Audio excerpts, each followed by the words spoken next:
What does productivity mean to you? What are some belief systems that you've had growing up that maybe you need to rewrite for yourself?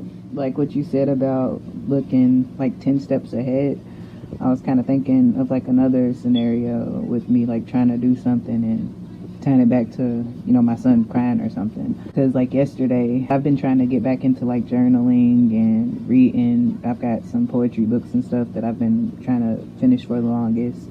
So I've been trying to get back into reading those.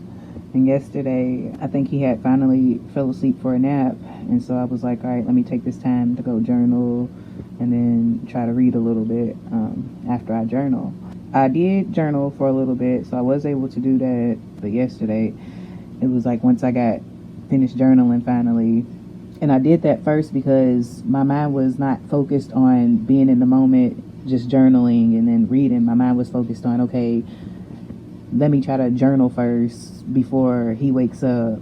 Let me do this before he wakes up. And then, like, once I was about to read, I was like, I don't even know if I really want to read right now because I'm just thinking about, is he gonna wake up while I got into it, or I'm on a certain page, I'm in the middle of the page or something. Now I gotta go stop and rush in there to see what's going on. And so I was just thinking about what he's in the other room doing where I can't see and hear. I gotta, like, I'm trying to read or journal, but I'm trying to focus with my listening to, making sure I'm listening to if I hear him making any sounds or something. So yeah all right, well, something to maybe like think and then switch about for yourself, maybe within your day, of like, if you're wanting to be intentional reading, that does require a different type of attention. So maybe you do that when he's taking a nap, you know. And again, being graceful with yourself of like, even if I'm like halfway through the poem, you know, and he wakes up, like, I can stop here and that's okay.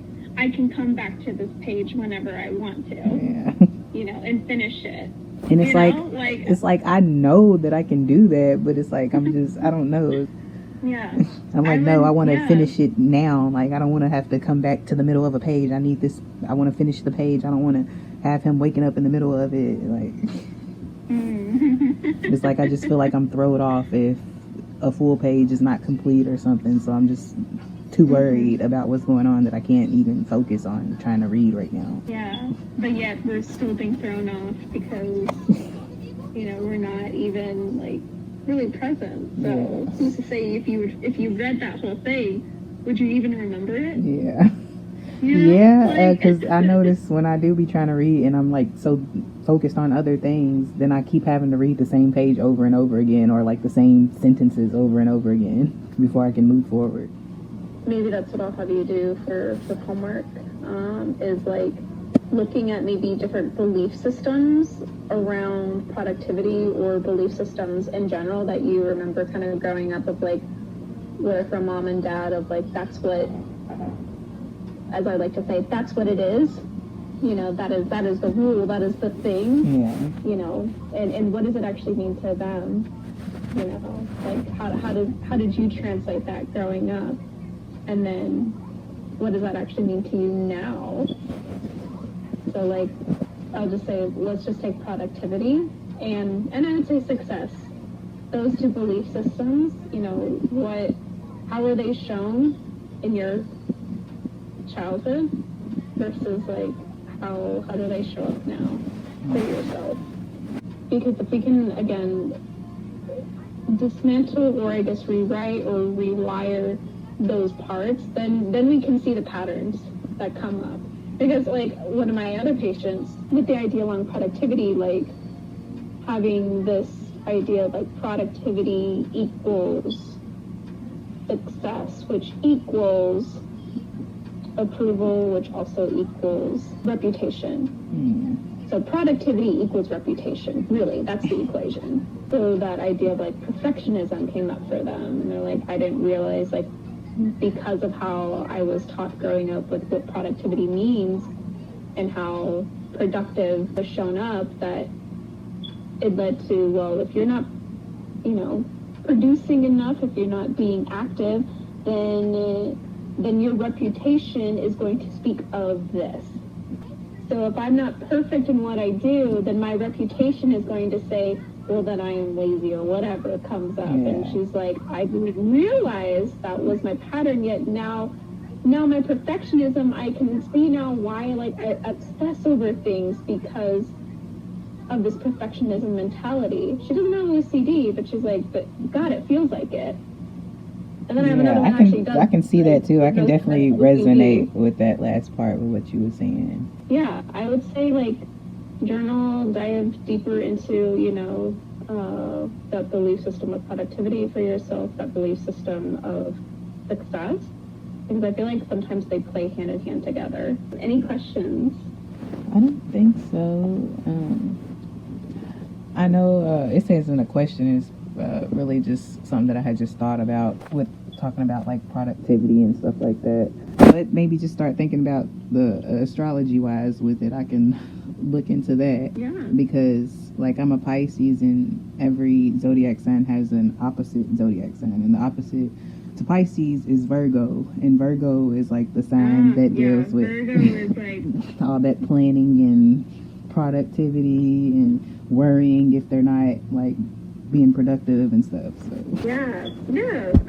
and that's something I've always struggled with. Like I've never been good at trying to plan stuff and be on task and consistent with stuff. It's always just like I feel like I just gotta go with the flow, and whenever I'm in that moment, that's when I can do it.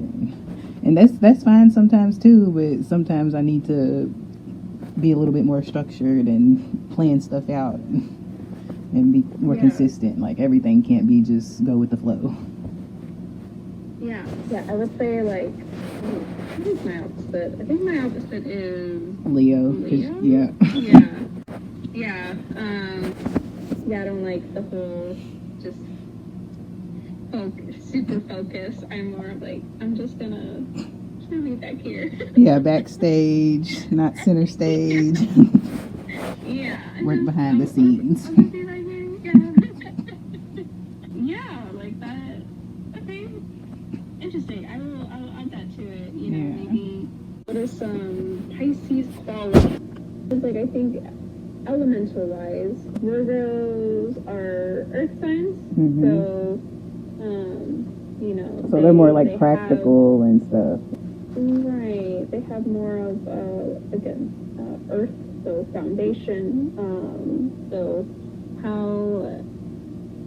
how can you, as a water sign, become more solid? Because I would say like first weaknesses is not having fluidity. And I look at it through those ways too. You can look at it from all the signs in that way too. With being a water sign, it's like I guess I operate a lot from my emotions, and it's like sometimes that's good, but you can't do that all the time. Yeah. And that's what I struggle with. I struggle with like being more on the productive side and not trying to, everything is from emotional standpoints and, oh, well, this is how I feel, so I can't do that right now, and I can't focus because I'm in this funk. Right.